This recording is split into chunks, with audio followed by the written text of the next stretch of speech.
Welcome to this edition of the Native News Update on this Tuesday, June 1st. I'm your host for today's program, Paul DeMain. Many of the stories talked about here today can also be found at our website at IndianCountryNews.com. A reminder that on Wednesday, June 2nd, IndianCountryTV.com and the featured digital player will be bringing you Eloise Cobell live from the College of the Menominee Nation by a live broadcast beginning just before 10:30 a.m. And today we talk with Navajo Times correspondent Marley Shebala from Window Rock, Arizona, where the internet connection was running a bit slow, but we have a good audio file interview update on the Navajo Nation's position on the anti-immigration law and Arizona passing another bill making ethnic studies illegal in the state, as well as hearing about some major rulings by the Navajo Supreme Court that will impact up-and-coming elections there. Here's Marley. Marley Shebala from Window Rock, Arizona. Let's get a little bit of an update on what's going on with this whole immigration law and now the latest, this ban on ethnic studies. What can you tell us about that? Well, the Navajo Nation Council's Intergovernmental Relations Committee, which is the council's top standing committee, they followed up with legislation to also oppose the ban on ethnic studies. The Intergovernmental Relations Committee had passed legislation a few days earlier opposing the anti-immigration law. Right. And they came out pretty strong. I just wanted to share this with what they said. They criticized the ban on ethnic studies as offensive to the patriotism and sacrifice demonstrated by Navajo Nation code talkers who utilize their knowledge of their ethnic culture and Navajo language for the benefit of all peoples of the United States of America. And they said that Arizona public school pupils should be taught to treat and value each other as individuals as well as members of diverse and robust ethnic backgrounds that positively contribute to the multicultural, multi-ethnic fabric of Arizona society. So, and then concerning the anti-immigration bill, they said that SB 1070 reflects unnecessary fear and intolerance on the part of the state of Arizona and is inconsistent with the Navajo Nation's support for the United States Declaration on the Rights of Indigenous People. They also criticized it for not reflecting the values, beliefs, or needs of the Navajo people and unlawfully on the constitutional and human rights of all Indigenous people in Arizona. And what's interesting is that I've left repeated messages, phone messages, emails with Arizona Governor Brewer for an interview or at least a comment. I haven't got anything for over a week now.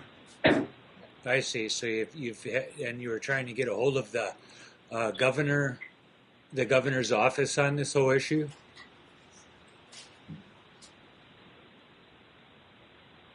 Yeah, and I sent her those quotes that I used from the committee is what I sent to her and asked if she would give me an interview or, comment on what the Navajo Nation's position is. And now both of these pieces of legislation are headed to the full council.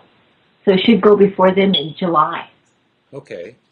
Well, we'll keep following that a little bit, and let's segue into that. You've had some changes here. At least the Navajo Nation itself has been moving towards some rapid changes about trying to reduce the legislative council there from 88 down to 24 seats, I believe. And your Supreme Court made some decisions on that just recently.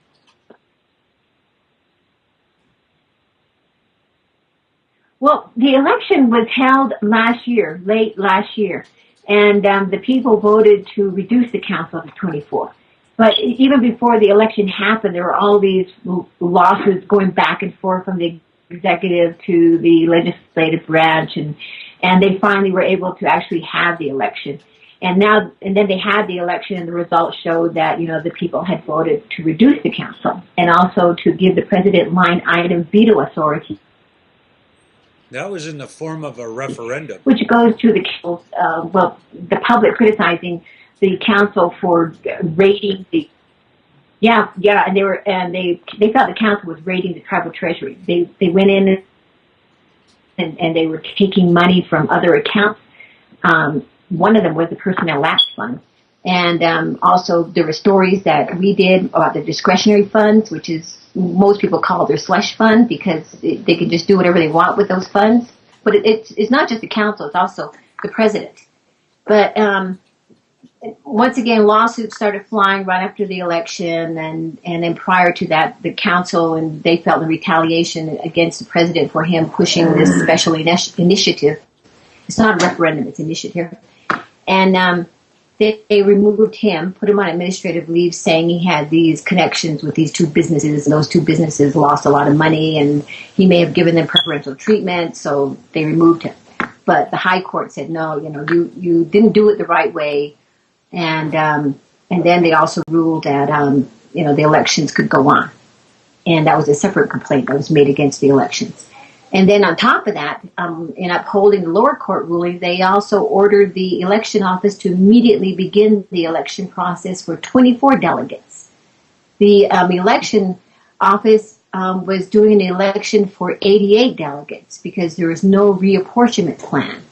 But the Supreme Court said, all of this activity that's been going on since the elections has stood in the way of the will of the people, and they and that was one of the things that the former solicitor for the tribe and the tribe's attorney general both said that there were precedences set by the Supreme Court ruling, and they said that the Supreme Court justice clearly separated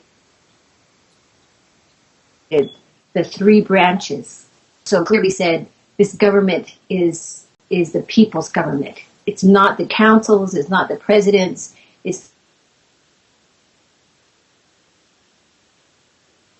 the authority the people. And the authority is shared in other words. So the office start the process for 24 delegates. Yeah.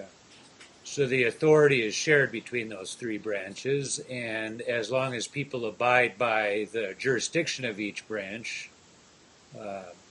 you guys will do fine down there. Oh yeah, and that's what was happening is the council when the court started ruling against them, they passed legislation to actually tell the courts you can no longer use Navajo fundamental law in making your decisions. And the court came back in its ruling and said that legislation, that law, they declared it invalid because they overstepped their authority, they said. The Navajo fundamental law belongs to the people. The council cannot do whatever they want with it. And they can't tell the courts, you can do this and you can't do that. And so again, the separation of powers. Will Shirley be on the ballot? Yes or no? The election office looked at election law and disqualified him and said that under the current election law, Navajo president can only run for 2 terms.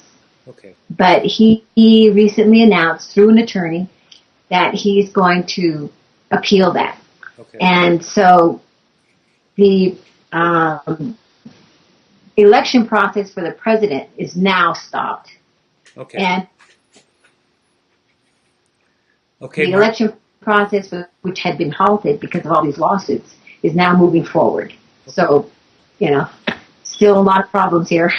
Okay. Marley, we've run out of time. We've got our time in for today's news feed. Thank you for joining with us again. We're going to get updated with you again in the near future. Okay, and you can get all the information on the Navajo Times website. www.navajotimes.com.